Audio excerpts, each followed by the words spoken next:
In this episode of the Lex Fridman podcast, Lex Fridman interviews Mark Zuckerberg, the CEO of Meta, the parent company of Facebook, Instagram, and WhatsApp.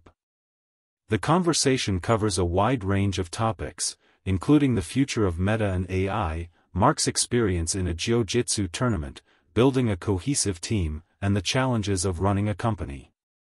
Mark begins by discussing Meta's vision for the future of AI and its impact on the human world.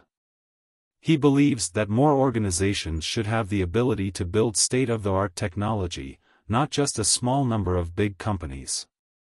While training AI models requires significant resources, Mark believes that more organizations will have access to it over time. Meta has made much of its infrastructure open source to enable innovation and efficiency. Mark mentions Meta's language model, LAMA, and their approach to open-source research.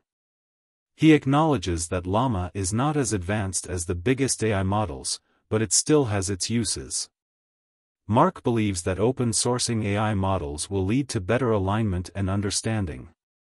The conversation then shifts to the potential impact of AI on small businesses and entrepreneurs. Mark believes that AI-powered products can greatly benefit these groups by providing coding help, design assistance, and models for customer support. With billions of people using Meta's platforms, AI has the potential to make a significant impact. Meta is working on three main categories: personal assistants, business AI, and simpler tools like photo editing. Their goal is to create diverse AI systems tailored to specific needs and styles. Mark emphasizes the importance of an open-source, community-oriented approach to AI. The discussion then turns to the challenges of moderating AI-generated content.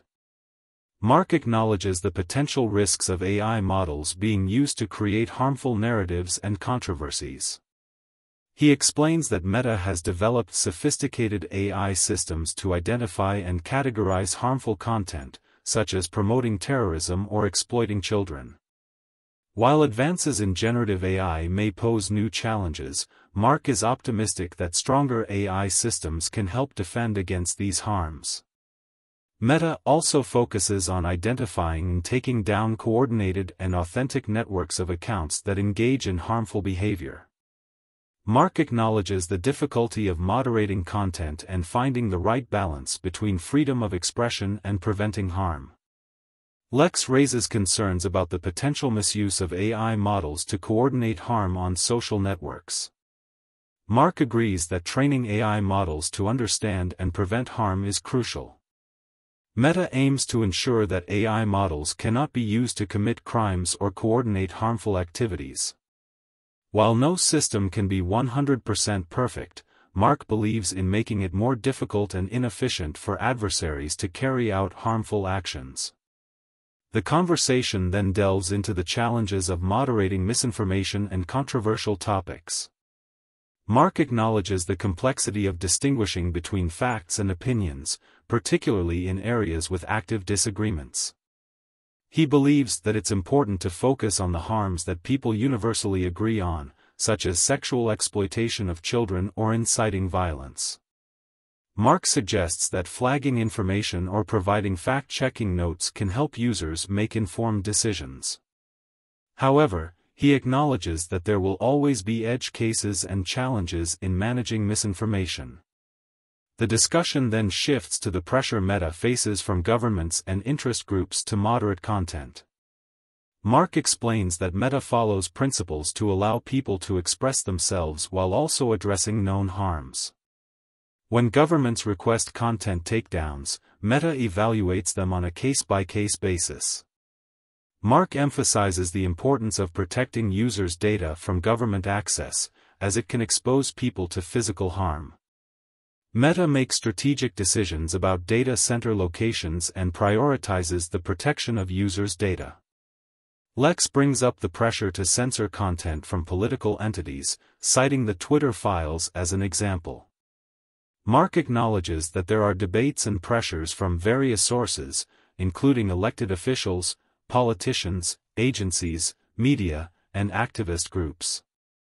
He mentions that Meta can't make decisions to make everyone happy and must find the right balance. Mark's view on freedom of speech has evolved to a more nuanced perspective.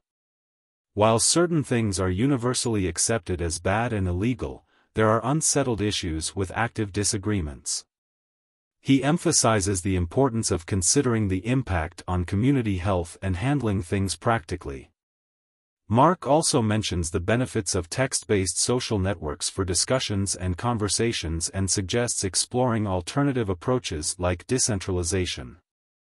Towards the end of the podcast, Mark briefly discusses his experience in a jiu-jitsu tournament and the importance of physicality.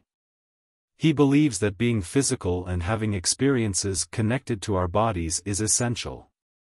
Mark also mentions his belief in creating things and being a positive force in the world, as well as the grounding and humility he finds in religion. Overall, the podcast provides insights into Mark Zuckerberg's vision for the future of Meta and AI, as well as his thoughts on moderation, content regulation, and the challenges of running a company.